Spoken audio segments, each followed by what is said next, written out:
Later this month, Ferrari will roll out its F8 Tributo at the Geneva Motor Show.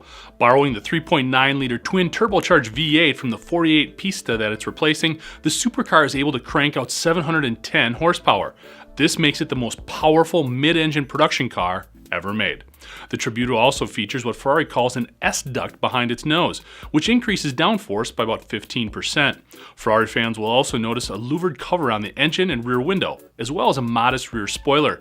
These aesthetics offer homage to perhaps the most iconic Ferrari of all time, the F40 model that was produced from 1987 to 1992.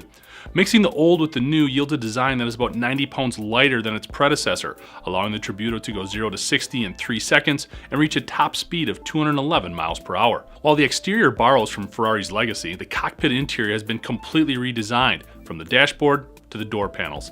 The Italian car maker describes the Tributo as a bridge to a new design language that will continue to emphasize Ferrari's key characteristics of high performance and extreme aerodynamic efficiency. Although pricing has not yet been made available, the 48 Pista that it's replacing started just north of $300,000. I'm Jeff Ranke, and this is IEN Now.